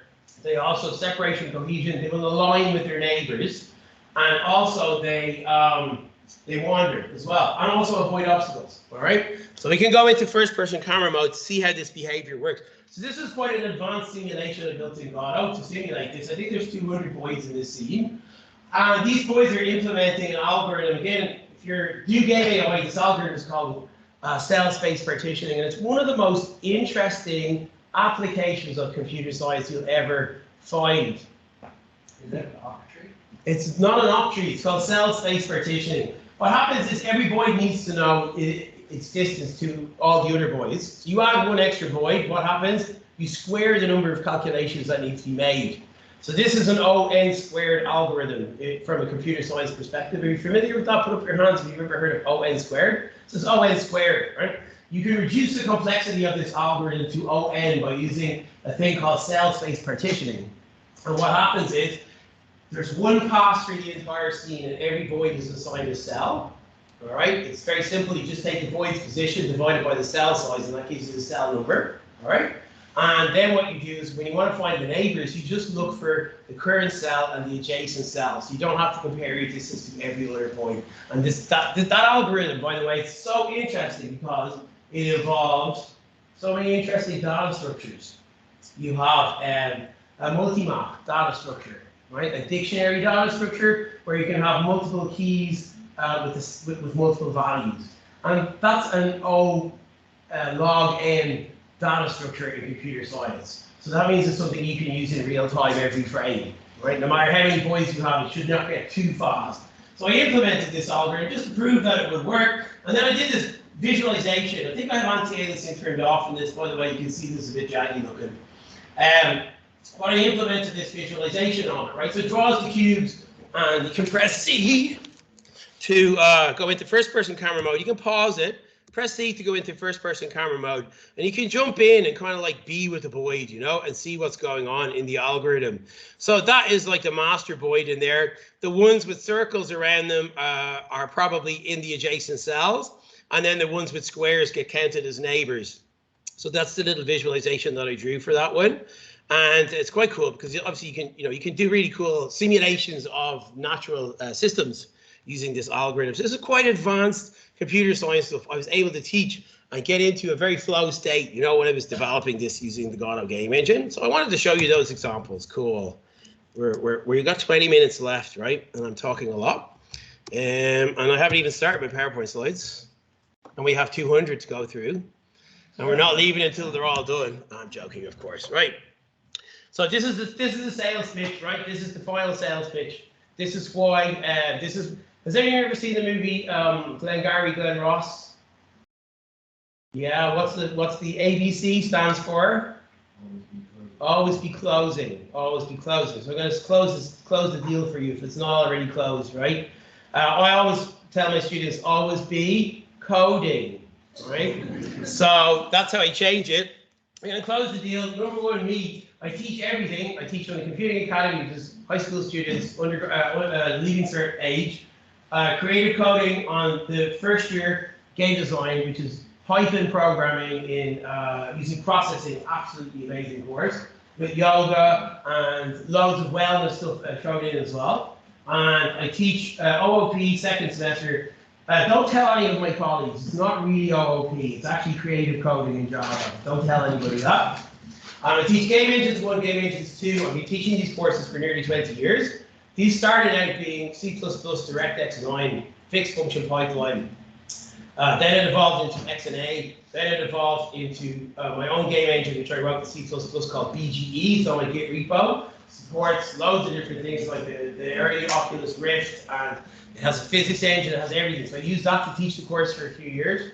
Then merged a little bit with the game design degree, and then I started teaching those guys, and they all wanted to learn Unity. So fine, last 8 years I've been teaching Unity, and now I'm teaching Godot for everything from now on. And I also make loads of art, right? So for all the stuff I'm teaching, I'm making art out of code and out of game engines that I make, and I'll show you a few of them. And these are the game engines. Game Engines 1 is programming 3D game simulations, quite a big focus on maths and coding. Game Engines 2 is all about autonomy, creating autonomous agents for video games. And out of these, oh yeah, my students are going to be going bird watching as well. It's very important. I'll just show you briefly this. This is Infinite Form. So I spent about 5 years working on this project in Unity. And this project is basically a world. I wanted to build a whole generative world, and I wanted to populate it with generative things. So there's like fractal trees, there's Conway's Game of Life generating all the textures, and then there's a whole pile of different points that get spawned in, and you can travel infinitely through this world. This took me 5 years to build in Unity. These are just some of the creatures in this project. Everything here is generated from algorithms. So that's the whole thing. There's no 3D models and such in the project, and everything is generated from algorithms. All the animations. I'll show you a little bit of it, right? You know what, we'll be here all day if I showed you the whole lot of it. Go on, play Unity or play thing. This thing's called PowerPoint. Why are computers so terrible in general? Do you ever feel that? Do you ever feel like they're just terrible? Like they don't do what you want them to do, and that annoys me. Like I'm trying to skip through the video here to show you some cool things, and like it keeps rewinding back to the start. The point is, this has octopuses, this has birds procedurally, it has tardigrades, it has fractal plants, it has loads of cool stuff. There's a bit at the end which I want to show you, if this is going to let me. I'm trying to skip forward here. If I skip forward, yay, maybe it will actually. No, it keeps rewinding. Unbelievable. Well, I wanted to show you, but if it doesn't work, it's grand. You know what? I'll show it to you on YouTube. Screw you, PowerPoint. Why I wanted to show you this is because it's a really big Unity project. There's over 700 commits on the master branch of this. You know what? I won't labor this too much, right? Because we only have a very short time left. So PowerPoint, I want to tell you to stop for a minute. And slideshow, cool. I'm gonna go over to here. Find this on my YouTube channel as well, right? So this is Infinite Forms. Great, look at this. What I wanted to show you is there's loads of emergence in this, right? This is the whole kind of like artificial world. These things are made out of rigid bodies and procedurally animated using rigid bodies. These ones are voids, and then they're also animated using transforms and maths and stuff. The scene, as you can see, is Conway's Game of Life. That's an infinite world as well. I built a level kind of system where you can change parameters and it will generate like an entirely different kind of landscape, you know? You can change loads of different parameters in it. It has voids in there as well. And there's loads of different, these is lots of different experiments. So for example, one of the things that inspired me about this project is Terence McKenna. Has anyone ever heard of Terence McKenna? Good man. All right, so Terence McKenna wrote an essay in his book called The Archaic Revival in 1990. And he got to try VR. He was a kind of psychonaut. He studied psychedelic plants. And he tried VR and wrote an essay about it, an incredible essay, you just have the brain of this guy is incredible. What he was able to see in his life and how he described it in literature is unbelievable. But he talked about becoming an octopus in virtual reality. So in this, you can become an octopus in virtual reality. You go inside the octopus, and your hand movements then become the octopus's tentacles. So that's Infinite Forms. I'll skip on here. There's loads of cool stuff. Then maybe the last thing to say, and this relates to Unity, is I took this as far as I could go, right? With the Unity game engine. So this last bit here, you see, this is 25,000 using entity component system in Unity. Who's heard of ECS? Anyone ever heard of it? All right, so it's a way theoretically of making like a really high performance thing. It's been in Unity since 2017 in beta form. And they keep changing it and changing it and changing it. And for a long time, this was meant to be the future of Unity. So I invested a lot of time into this. They never really properly integrated. It's like this thing's over here, Unity game engine's over here. They don't work together, you know? So I think while I learned an awful lot, this is very high spec computer science stuff. The company really sort of lost its way strategically on ECS, and a lot of people spent a lot of time learning this new thing, thinking it was the future of Unity, and they sort of like are just so confused with their messaging on it. So that's my background in Unity, right? And my background in games programming. The reason why I'm telling you all of this is basically to tell you how cool I am and why you should believe me, right? We're going to go back here. I'm not very good at PowerPoint, though, strangely enough. All right. So I brought this project to loads of different music festivals around the world. I brought it to Azora in Hungary on 2 occasions, and did live visuals and gave talks there. I also ran a club night in Dublin, or co-ran with my friend Nick Sig here, and that was club night. We did live visuals with infinite forms, responding to music and so on. I was there with my Xbox controller at 3 a.m. in the morning, pressing buttons. So exciting. And I also brought it to other film festivals, the Cologne International Film Festival, where I talked about the parallels between the psychedelic experience and the virtual reality, and also about coding, and how coding is kind of like a psychedelic. That's Azora. I was in Republica, and I also gave some talks about the psychedelic experience. This is recently a Godot workshop that I gave at Insight Conference about a month ago. So this was a conference where I was working with therapists to basically help them prototype virtual reality projects for therapy use. You know, this conference called Insight, it's Mind and Psychedelics, and they're doing like ketamine trials and trials of psilocybin. There's loads of therapists from all over Europe at this conference, and so it's basically teaching in Godot. So it's jumped onto Unity, I'm teaching him how to use Godot, and just a couple of pictures from that workshop there. All right, we're getting close to the end here. A bit of storytelling, very small bit of storytelling. This is I Am Danny. It's another art project that I'm working on right now, which I'm going to be VJing at MSX Go 240, which is the connection to these magical artifacts that I gave you guys earlier. You got the magical artifacts? Who's got my magical artifacts? Great. I need those back because they're very, very precious, right? Particularly that MSX programming book. What I wanted to say, and maybe this is like the sales, okay? This is in Dartmouth in 1964, same year the Psychedelic Experience by Timothy Leary was published. They got the DataNet 30 computer. At this stage, the computers were mainframe computers, right? You stacked up all your punch cards, you rolled it into the machine, and you got your program back the next day, okay? A human being called a programmer, took the printed sheets, typed them into the computer, and then you got your program back. So how hard is it to learn computer science that way? Not easy.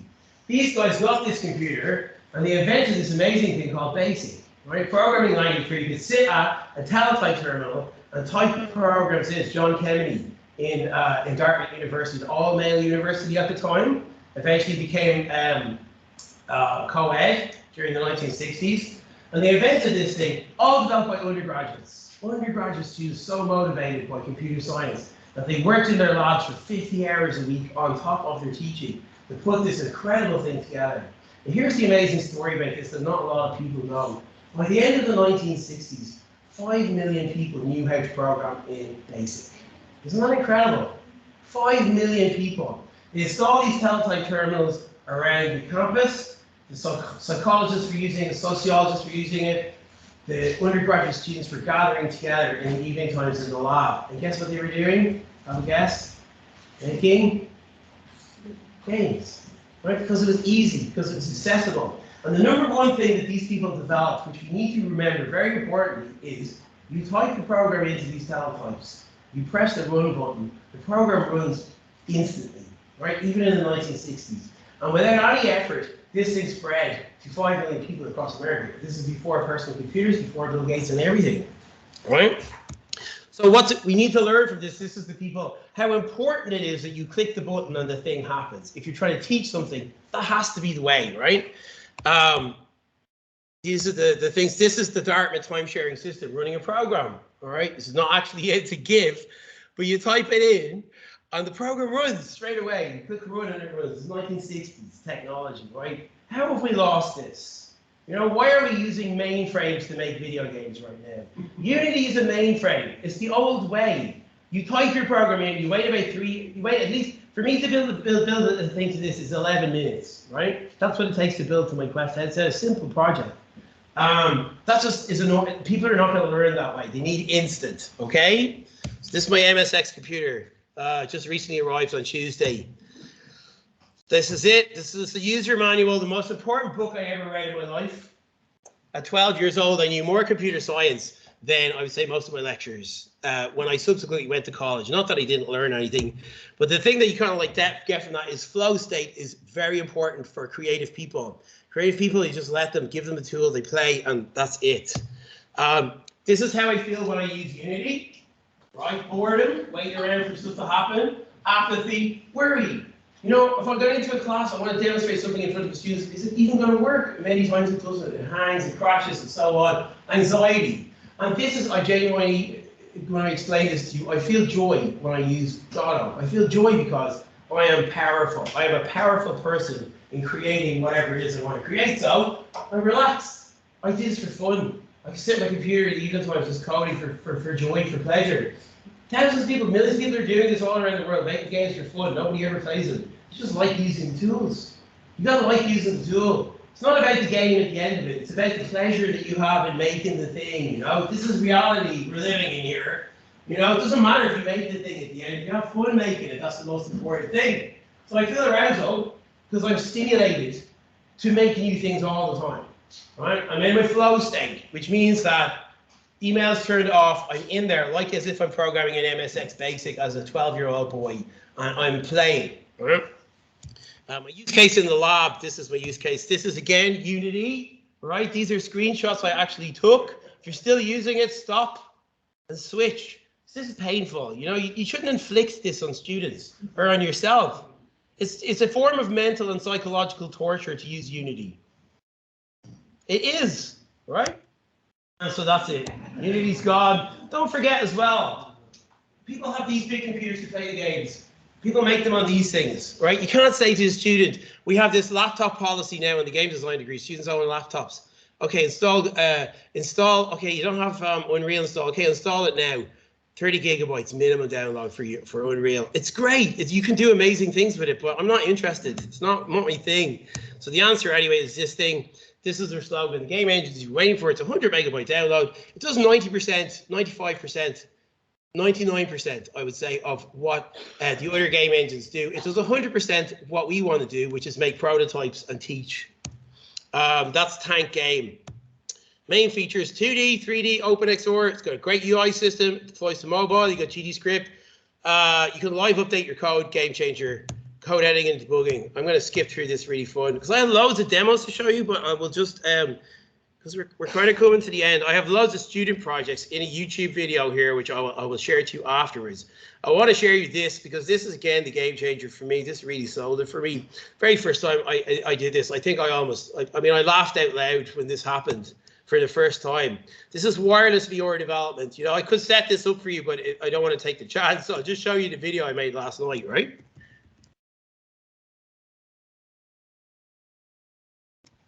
So anyway, just before I go, oh, shut up, Brian. This is my 3 laptop setup for Brian Danny. That's Godot running over there on the screen. That's Godot on the laptop, and that's me wearing my wireless VR headset. Anyone interested in VR development in the room? Fantastic. The Quest 3s, we ordered them. They were supposed to arrive on Monday for this workshop, but they never arrived on time, so no problem. I got a Quest 2 there that I can show you. But again, this is going to have applications in teaching. It's going to have applications in simulation. It's going to have applications in training, all kinds of different things, right? Everybody, in this video, I want to show you the setup I use for wireless VR development using the Quest headset and Godot game engine. So the setup I have here, this is just an ordinary Alienware laptop from about 5 years ago. This is Godot 4 game engine. This is a Quest 2 headset. The Quest 2 headset is currently connected to the PC via software called Oculus Link, which makes this headset appear as though it was a PC VR headset. So you could run PC VR projects here and have them show up on the headset here. So this works really well with Godot. And the first thing I want to show you is this. The software here is called Oculus Mirror. And this software shows on the PC screen what appears on the VR headset. So I'm going to bring this over here. Let me see. I put on the big window here so you can see. This is what I'm currently seeing on my headset here. Actually, I don't want to see this. What I want to do is bring this window over to here, and I want to have Godot Game Engine show up. So Godot's actually on my VR headset right now. The first thing is you can actually get type code in Godot. I'm using my game controller here to point at my PC screen, and you can actually get in code. So you can type code in here using this keyboard that you see down here at the bottom, okay? The other thing you can do then is, once you type your code in here, you can actually running the game straight from VR. So I'm in VR right now. I'm just trying to hit that button there, which is the run current scene. You notice I'm using the controller to actually launch Godot, launch the game in Godot. In this scene here, I have these two controller. See what game changer this is. So these two controller models. Just doing some code editing here. These two controller models here are supposed to fire out particle systems when I pull the triggers. So I'll comment to that code head. You know what, I could actually edit it if you work. What I'm going to do here, just to show you it's a little bit faster, right? I'm actually going to edit the code here live, right? So if I uncomment this code here, Godot also has loads of keyboard shortcuts, one of which is Control K, which is the comment and uncomment code. You'll also notice that the code editing is done in Godot. So you don't switch out to Visual Studio Code. And then there's also no code. Shut up, boy. And I'm saving the scene now, right? And you notice, hopefully, it's going to work. When I pull the triggers down, So again, just wanted to show you, when I edited the code, right, I activated that part of the system. The game is still running, and it's just updated. It's super fast workflow. You're not switching between multiple programs. You've got one. There's lots more in this video. There's an XOR toolkit in Godot as well, which is in this video. I'll share with you guys. You know, this is the XOR video, XOR toolkit. Show you this. It allows you to do stuff like grab things, pick up things, turn it, and so on. Back in here if you were, and let's see what else can we do. All right, think we're nearly finished. That's it, everybody. That is the end of today's workshop. That's it. You got what do you think? You happy? Everybody happy? Feel okay? Good, good. All right. So thanks so much.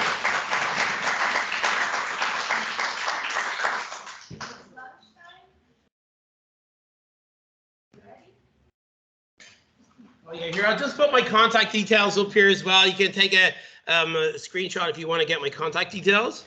Just to say thanks everybody for coming today. Really appreciate you taking the time to learn about this cool thing. Yeah.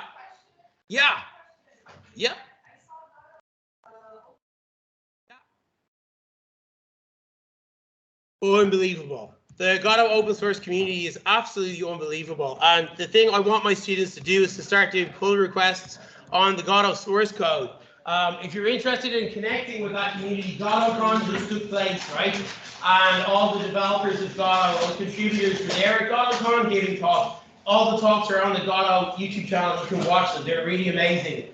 Just on that one as well, on the GodotCon, there's a project called The Mirror, which is a commercial spin-off of the Godot open source engine, and it's basically a metaverse platform similar to VR Chat, you know, and similar to Roblox. And there's a good bit of commercial funding behind it as well. So, you know, the metaverse and so on. Yeah. But the open source community is great. It's incredible.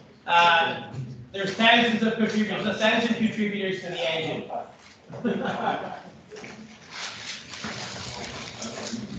Hey, just to say, if you have a chance, go to the Cobblestone Pub. It's not too far from here. This is the place where all the traditional musicians hang out. You can also, by the way, use Godot for making apps, because I've done a build of an app called TunePal. I had 2 interns working on the summer, and you can play a tune and it recognizes the tune and it runs on the phone as well. So that's built in Godot as well. So that's the crack. At Scooter500 if you want to find me on anything, on GitHub or Twitter or anything, or Instagram. And that's my blog if you want to check out lots of other projects there.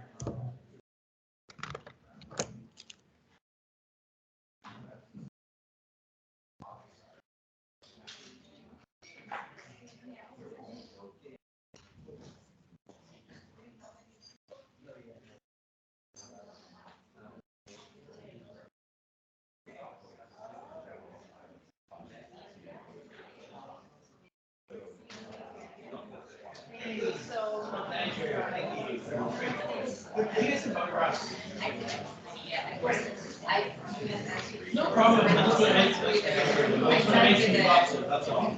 I'll put them on the blog as well. Nice one. Thank you. Don't worry. I have a picture. Unless I'm like, you know, my hands and knees vomiting over it.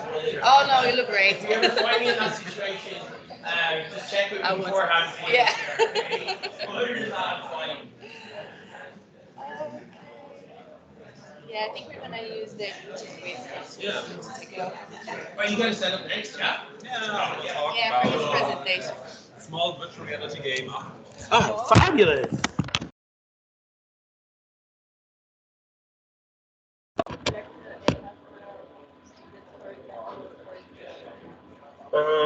You mean to do telemetry, is it?